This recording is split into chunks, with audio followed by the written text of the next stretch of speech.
Bonjour, sainte, belle et glorieuse semaine à vous et tous les vôtres, sous la forte grâce, la guidance, la paix et la bénédiction de Dieu, au nom merveilleux et tout-puissant de Jésus-Christ de Nazareth, notre seul Seigneur et notre seul Sauveur. Dans le livre de 1 Timothée chapitre 6 au verset 6, la parole de Dieu nous dit que c'est en effet une grande source de gain qu'est la piété, la dévotion à Dieu, la consécration à Dieu, la foi et l'obéissance à Dieu, mais avec le contentement, la joie de ce que Dieu nous accorde au quotidien. Alléluia. La Bible dit dans le même chapitre de 1 Timothée 6, versets 9 et 10, mais ceux qui veulent à tout prix s'enrichir tombent dans la tentation, dans les pièges du destructeur et dans beaucoup de désirs insensés et pernicieux qui plongent les hommes dans la ruine et la perdition.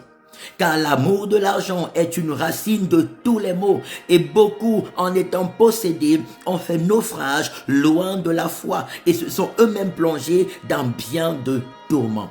Que Dieu nous en épargne au nom de Jésus. Que Dieu nous épargne de cette convoitise. Que Dieu nous épargne de l'amour de l'argent qui nous amène à nous réjouir au quotidien des grâces qu'il déverse dans nos vies, des faveurs qu'il nous accorde, des bénédictions qu'il répand au quotidien dans nos destinées, dans nos maisons, dans nos familles, dans nos projets, dans nos activités, au nom glorieux et merveilleux de Jésus-Christ de Nazareth, notre seul Seigneur et notre seul Sauveur. Dans le livre d'Hébreux chapitre 13, verset 5 au verset 6, la Bible dit « Ne vous livrez pas à l'amour de l'argent, mais contentez-vous de ce que vous avez, car Dieu lui-même a dit « Je ne te délaisserai point, je ne t'abandonnerai point ». Alors nous pouvons dire avec assurance, l'Éternel est notre aide. Alors nous ne craignons rien. Que peut nous faire le monde? Que peuvent nous faire les humains? Dieu pourvoit à tous nos besoins. Il prévoit tout ce qu'il nous faut pour notre épanouissement, pour notre accomplissement, pour notre perfectionnement, pour notre joie, pour notre santé, pour notre paix et notre bonheur pendant que nous sommes encore dans notre sommeil. Rendons-lui gloire ce matin. Abandonnons-nous à lui. Consacrons-nous à lui avec joie, avec action de grâce. Alléluia. Il a tout prévu d'avance pour nous.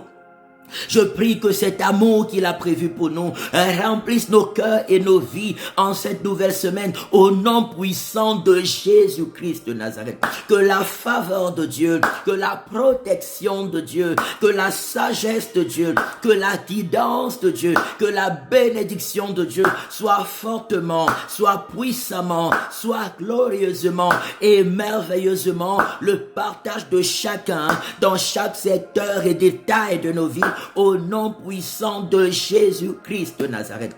Que toute forme de maladie, toute forme d'infimité, tout blocage qui vient de l'ennemi libère nos vies, libère notre chemin, libère nos projets et nos activités en cette nouvelle semaine. Seule la gloire de Dieu nous accompagne, seule la faveur de Dieu nous accompagne. Je proclame l'ouverture de portes nouvelles, des portes de victoire, des portes de succès, des portes d'élévation, des portes de gloire, par le feu de Dieu, par le sang de Jésus, par le feu de Dieu, par le sang de Jésus, par le feu de Dieu, par le sang de Jésus-Christ de Nazareth. La faveur de Dieu nous accompagne. L'amour de Dieu nous accompagne. Sa protection et sa bénédiction demeurent avec nous maintenant et pour l'éternité. Au nom glorieux et merveilleux de Jésus-Christ de Nazareth, notre seul Seigneur et notre seul Sauveur. Amen, amen, amen. Travaillons avec passion, avec joie, avec ferveur et avec zèle dans la foi et l'obéissance à Dieu, nous réjouissant au quotidien de ce qu'il nous donne. Et sa grâce demeurera éternellement notre partage. Au nom de Jésus-Christ de Nazareth, amen, amen, amen. Au revoir.